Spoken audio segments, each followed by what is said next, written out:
സ്വാഗതം. 16ാം കേരള നിയമസഭാ തെരഞ്ഞെടുപ്പ് രാജ്ദീപ് സർദേശായിയുടെ വിലയിരുത്തലിനെ ഒന്ന് വിലയിരുത്തുകയാണ് ഞാൻ ചെയ്യുന്നത്. രാജീവ് സർദേശായി എല്ലാ പ്രേക്ഷകർക്കും അറിയുന്നത് പോലെ ഇന്ത്യയിൽ അറിയപ്പെടുന്ന മാധ്യമ പ്രവർത്തകനാണ്. തെരഞ്ഞെടുപ്പ് രാഷ്ട്രീയ നിരീക്ഷകനാണ്. ദീർഘകാലം അദ്ദേഹം ഇന്ത്യ ടുഡേ ചാനലിൻ്റെ ആങ്കറായിരുന്നു. അദ്ദേഹത്തിൻ്റെ ഒരു പ്രത്യേകത വളരെ കൂർമ്മമായി കാര്യങ്ങളെ വിലയിരുത്താനുള്ള അദ്ദേഹത്തിൻ്റെ കഴിവാണ്. The election that changed India എന്ന പേരിൽ ഒരു പുസ്തകം എഴുതിയിട്ടുണ്ട്. 2014 തെരഞ്ഞെടുപ്പ്, മോഡി അധികാരത്തിൽ വന്ന തെരഞ്ഞെടുപ്പ്, ആ തെരഞ്ഞെടുപ്പിൽ എങ്ങനെ മോഡി അധികാരത്തിൽ വന്നു, BJP ഒട്ടും പ്രതീക്ഷിക്കാത്ത വിജയം നേടി എന്നൊക്കെയാണ് അദ്ദേഹം അതിൽ വിലയിരുത്തുന്നത്. അതിൽ മോഡിയുടെ വ്യക്തിത്വത്തെക്കുറിച്ചുള്ള വളരെ ശ്രദ്ധേയമായ രസകരമായ ചില നിരീക്ഷണങ്ങളുണ്ട്. ഉദാഹരണമായിട്ട് മോഡി എന്നും അരമണിക്കൂറെങ്കിലും കണ്ണാടിയുടെ മുമ്പിൽ ചെലവഴിക്കും. ഒരു ദിവസം 4-5 തവണ ഡ്രസ്സ് മാറ്റും. സ്വന്തം ഡ്രസ്സിങ്ങിൻ്റെ കാര്യത്തിലും ഗ്രൂമിങ്ങിൻ്റെ കാര്യത്തിലും വളരെ ശ്രദ്ധ പതിപ്പിക്കുന്ന ഒരു നേതാവാണ് തുടങ്ങിയവയാണ് അദ്ദേഹം പറയുന്നത്. രാഹുൽ ഗാന്ധിയെ പറ്റിയുണ്ട്. രാഹുൽ ഗാന്ധി വളരെയധികം അധ്വാനിക്കും. ആഴ്ചകളോളം അദ്ദേഹത്തിന് അധ്വാനിക്കാൻ കഴിയും. പക്ഷേ ഏതെങ്കിലും ആഴ്ച അധ്വാനിച്ചാൽ അദ്ദേഹത്തിന് സ്വിച്ച് ഓഫ് ചെയ്യേണ്ടി വരും. പലപ്പോഴും കോർപ്പറേറ്റ് ലീഡറുടെ സ്വഭാവമാണ് രാഹുൽ ഗാന്ധിക്ക് ഉള്ളത്. ഒരു ജനകീയ നേതാവാൻ ഇതിൽ കൂടുതൽ ആവശ്യമുണ്ട് തുടങ്ങിയവയാണ് രാജീവ് സർദേശായിയുടെ നിരീക്ഷണങ്ങൾ.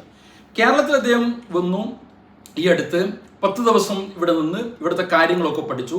കൂർമ്മമായ 10 നിരീക്ഷണങ്ങൾ അദ്ദേഹം നടത്തുന്നത്. ആ നിരീക്ഷണങ്ങളാണ് ഞാൻ ഇവിടെ പറയുന്നത്.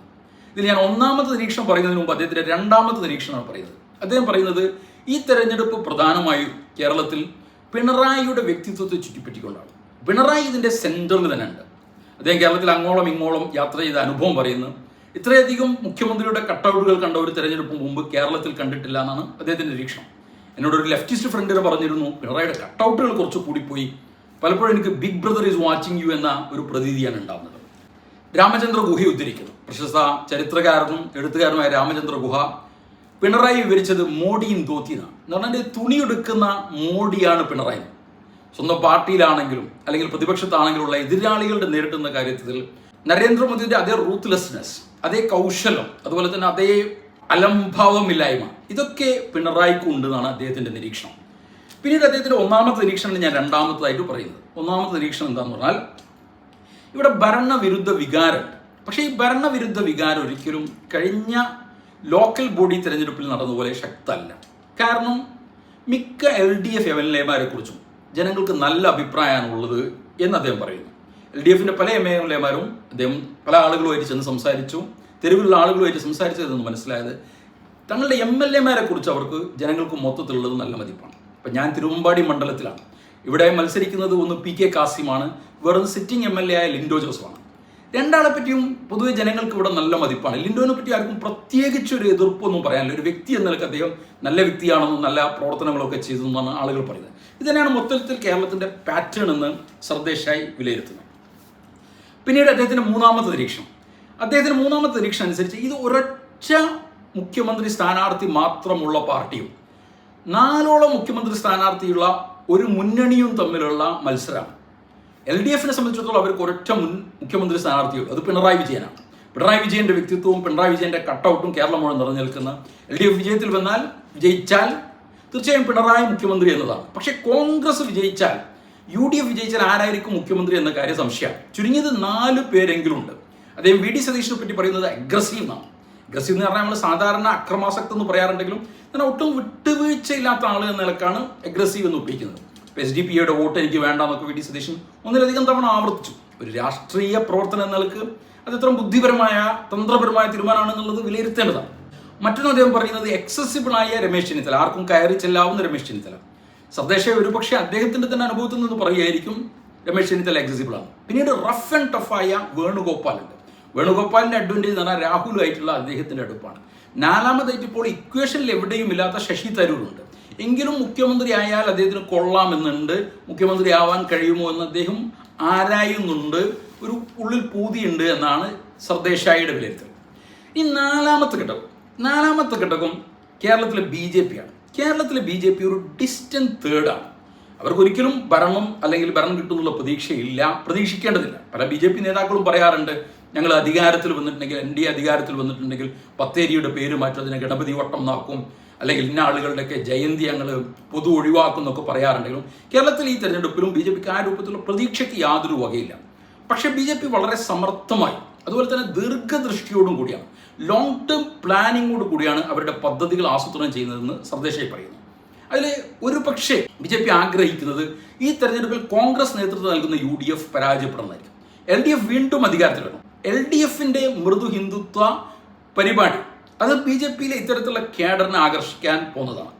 മാത്രമല്ല ഇപ്രാവശ്യം കൂടി LDF അധികാരത്തിൽ വന്നാൽ കോൺഗ്രസ് ശോഷിക്കും, കോൺഗ്രസ് ക്ഷീണിക്കും. കോൺഗ്രസ് ക്ഷീണിച്ചാൽ കോൺഗ്രസിന്റെ അണികളെ പോച്ച് ചെയ്യാം, അഥവാ BJPയിലേക്ക് അടർത്തിയെടുക്കുക എളുപ്പമായിരിക്കുമെന്ന് BJP കണക്കൂട്ടുന്നു. അതുകൊണ്ട് തന്നെ ഈ തെരഞ്ഞെടുപ്പിൽ മിക്കവാറും BJP നേതൃത്വം നൽകുന്ന NDAയുടെ ലക്ഷ്യം സ്വന്തം വിജയിക്കില്ല എന്നവർക്ക് ഉറപ്പാണ്. പക്ഷെ അവരുടെ പ്രധാന ലക്ഷ്യം കോൺഗ്രസ് നേതൃത്വം നൽകുന്ന UDF പരാജയപ്പെടണമെന്നായിരിക്കും. ഈ ലക്ഷ്യം വെച്ചുകൊണ്ടായിരിക്കും അവർ പ്രവർത്തിക്കുന്നത്. കോൺഗ്രസിനെ കൂടുതൽ ഡീമോറലൈസ് ചെയ്യുക, അധൈര്യപ്പെടുത്തുക, അതിലൂടെ കൂടുതൽ അടുത്ത തെരഞ്ഞെടുപ്പുകളിൽ വരാൻ പോകുന്ന ദീർഘകാലത്തെ പ്ലാനിങ്ങോട് കൂടി വരാൻ പോകുന്ന തെരഞ്ഞെടുപ്പുകളിൽ വിജയിക്കാൻ നോക്കുക എന്നതായിരിക്കും NDAയുടെ ലക്ഷ്യം. NDA വളരെ വിഗ്രസ് ആണ്, ലോങ് ടേം പദ്ധതികൾ ആവിഷ്കരിച്ച് എപ്പോഴും പ്രവർത്തിക്കുന്ന സംഘടനയാണ്. അവരൊരിക്കലും അണ്ടർ എസ്റ്റിമേറ്റ് ചെയ്യരുതെന്ന് സർദേശായി പറയുന്നു.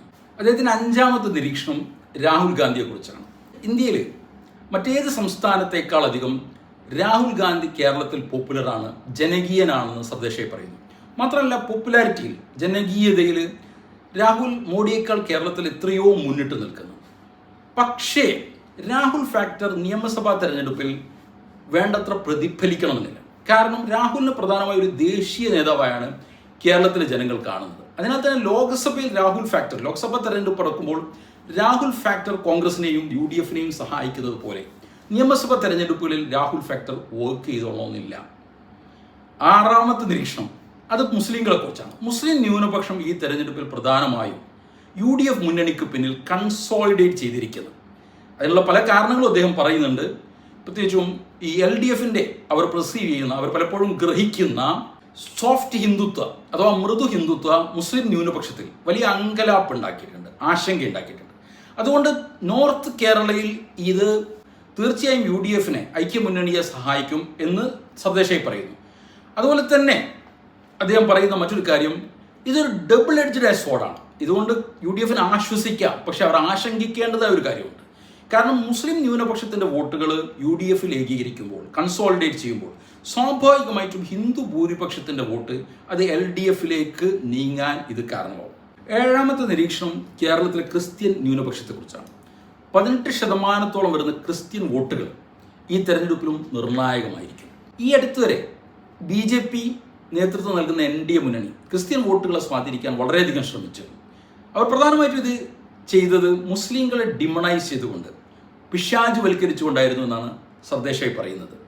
നമ്മൾക്ക് രണ്ടുപേർക്കും മുസ്ലിങ്ങൾ ഒരു പൊതുശത്രുവാണ്. നമ്മുടെ സുരേന്ദ്രനൊക്കെ പറഞ്ഞിരുന്നല്ലോ, മുസ്ലിങ്ങൾ ഇക്കൊല്ലത്തിൽ വളരുകയാണെങ്കിൽ കേരളത്തിൽ ഹിന്ദുക്കൾക്കും ക്രിസ്ത്യാനികൾക്കൊക്കെ ഇവിടുന്ന് പലായനം ചെയ്യേണ്ടി വരും. ഇത് അദ്ദേഹം ഉദ്ധരിക്കുന്നില്ല. എങ്കിലും ആ രൂപത്തിൽ മുസ്ലിങ്ങളെ ഡിമണൈസ് ചെയ്ത് ക്രിസ്ത്യൻ വോട്ടുകൾ സ്വാധീനിക്കുവാൻ NDA ശ്രമിക്കുന്നുണ്ടെങ്കിലും ഉത്തരാഖണ്ഡിലും മറ്റും കന്യാസ്ത്രീകൾക്കെതിരെ നടന്ന ആക്രമണം, ഈ അവസാനമായി വന്ന FCRA ഭേദഗതി തുടങ്ങിയവ ക്രിസ്ത്യൻ ന്യൂനപക്ഷത്തെ NDAയിൽ നിന്ന് അകറ്റുകയും വീണ്ടും UDFനോട് അടുപ്പിക്കുകയും ചെയ്യും എന്നാണ് സർദേശായിയുടെ നിരീക്ഷണം. ഇതും ഒരു പക്ഷേ ഭൂരിപക്ഷ വോട്ടുകൾ LDFന് കീഴിൽ കൺസോളിഡേറ്റ് ചെയ്യാൻ കാരണമായിരിക്കും. അദ്ദേഹത്തിൻ്റെ 8ാമത്തെ നിരീക്ഷണം കേരളത്തിലെ ഭൂരിപക്ഷ സമുദായത്തെക്കുറിച്ചാണ്. ഭൂരിപക്ഷമായ ഹിന്ദുക്കൾ, പ്രത്യേകിച്ച് ഈഴവ സമുദായം, കാര്യമായി ഇപ്രാവശ്യം LDFനെ പിന്തുണക്കാനാണ് സാധ്യത എന്നാണ് സർദേശായിയുടെ നിരീക്ഷണം. ഇതിന് LDF പിന്തുടരുന്ന മൃദു ഹിന്ദുത്വ പരിപാടി ഒരു വേള കാരണമാവും. ശബരിമല അടക്കമുള്ള വിഷയങ്ങളിൽ LDF അവരുടെ പഴയ പ്രഖ്യാപിത നിലപാടിൽ നിന്ന് പുറകോട്ട് പോയത് ഈ ഹിന്ദു ഭൂരിപക്ഷത്തിൻ്റെ വോട്ട് കണ്ടുകൊണ്ടായിരിക്കണം. 9ാമത്തെ നിരീക്ഷണം എങ്ങനെയാണ്? കേരളം മറ്റ് സംസ്ഥാനങ്ങളെ പോലെയല്ല, കേരളീയ രാഷ്ട്രീയം ഇഷ്ടപ്പെടുന്നു. മാത്രമല്ല ഇവിടെ രാഷ്ട്രീയം, തെരഞ്ഞെടുപ്പ് ഇപ്പോഴും ഐഡിയോളജിയുടെ അടിസ്ഥാനത്തിലാണ് ഇവിടെ തെരഞ്ഞെടുപ്പ് മത്സരങ്ങൾ നടക്കുന്നത്. രാഷ്ട്രീയത്തെക്കുറിച്ച് ആളുകൾക്ക്, പ്രത്യേകിച്ചും ചായക്കടയിലും മറ്റുള്ള ആളുകൾക്ക് വ്യക്തമായ കാഴ്ചപ്പാടുണ്ട്. അദ്ദേഹം തന്നെ ഇത് പരീക്ഷിക്കാൻ വേണ്ടി ചിലരുമായിട്ട് സംഭാഷണം നടത്തിയ വിവരങ്ങൾ പറയുന്നു. ഉദാഹരണമായിട്ട് ഒരു ചായക്കടയിൽ പോയിട്ട് അദ്ദേഹം ഗ്യാസ് ഇല്ലാത്തപ്പോൾ അദ്ദേഹം മോഡിയെ ഒന്ന് വിമർശിച്ചു നോക്കി. പക്ഷേ അവിടെയുള്ള ആളുകൾ അദ്ദേഹത്തിൻ്റെ ആ ബെയ്റ്റ് വിഴുങ്ങാൻ തയ്യാറായിട്ടില്ല. അവർ പറഞ്ഞെന്താണെന്നുണ്ടെങ്കിൽ മോഡി എന്തിനു നമ്മൾ കുറ്റം പറയണം, ഇതിനെല്ലാം ഉത്തരവാദി ട്രംപ് ആണെന്ന് പറഞ്ഞു, ട്രംപിനെ കുറിച്ച് പറഞ്ഞു. ആ ചായക്കടയിലുള്ള ആളുകൾക്ക് പോലും ട്രംപിനെയും അന്താരാഷ്ട്ര സംഭവങ്ങളെയും കുറിച്ചുള്ള വിവരം അദ്ദേഹത്തെ അത്ഭുതപ്പെടുത്തി എന്നാണ് അദ്ദേഹം പറയുന്നത്. 10ാമത്തെ ഏറ്റവും ക്രൂഷ്യലായ നിരീക്ഷണം, ഈ തെരഞ്ഞെടുപ്പ് ആരും വിചാരിക്കുന്ന പോലെയല്ല, അല്ലെങ്കിൽ കേരളത്തിൽ ചില മുന്നണികൾ പറയുന്നത് പോലെയല്ല. ഇത് വളരെ കടുത്ത മത്സരമായിരിക്കും. ഇരു മുന്നണികൾക്കും വളരെ കടുത്ത മത്സരമായിരിക്കും. ആര് വിജയിക്കുമെന്നത് ഇപ്പോൾ പ്രവചിക്കാനാവില്ല.